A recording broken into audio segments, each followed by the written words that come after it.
എന്റെ മൂന്നാമത്തെ കോശ പ്രോജക്റ്റാണ് ചെറി. അപ്പൊ അതിനൊരു ലിസ്റ്റ് ഞാൻ തയ്യാറാക്കി എടുത്തിട്ടുണ്ട്. ഈ ചെറി ഉണ്ടാക്കുന്നതിനേക്കാളും വലിയ കഷ്ടപ്പാടുള്ള പണിയാണ് ഈ വോയിസ് ഓവർ കൊടുക്കല്. എന്ത് പറയണമെന്നോ എന്ത് ചെയ്യണമെന്നോ ഒന്നും അറിയത്തില്ല.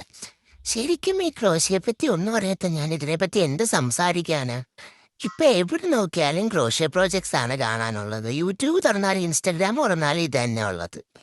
അങ്ങനെ ഞാൻ കഷ്ടപ്പെട്ടിരുന്ന് തുന്നി തുന്നി തുന്നി തുന്നി തുന്നി ഒരു പരിവാക്കി എടുത്തിട്ടുണ്ട്. പിന്നെ കൊച്ചുങ്ങൾക്കുള്ള പാലൊക്കെ തിളപ്പിക്കാൻ വെച്ചിട്ടാണ് ബാക്കിയൊന്നും ചെയ്തത്. എന്നിട്ട് കുറച്ച് പഞ്ഞിയൊക്കെ അതിനകത്ത് കുത്തി കയറ്റി വെച്ചു.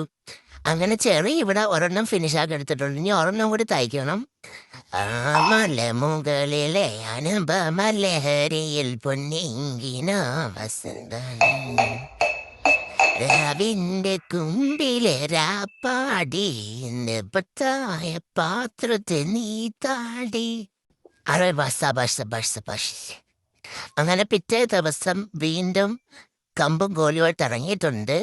ഇല ഉണ്ടാക്കാൻ ഇച്ചിരി കഷ്ടപ്പാടുള്ള പണിയാ. അതിലൊരു നീണ്ട ലിസ്റ്റ് തന്നെ ഉണ്ട്. അങ്ങനെ അത് ചെയ്യാനായിട്ട് അങ്ങ് ഇറങ്ങി. അങ്ങനെ ഇതിന് വേണ്ട സാധനങ്ങളെല്ലാം നമ്മൾ കഷ്ടപ്പെട്ടിരുന്ന് തയ്ച്ചെടുത്തിട്ടുണ്ട്. 2 ഇല, 2 ചെറി, ഒരു തണ്ട്. ഇതെല്ലാം കൂടെ ഇനി ഒന്നിച്ച് ഒട്ടിച്ച് വെക്കണം. അത്രേ ഉള്ളൂ ഇനി പരിപാടി.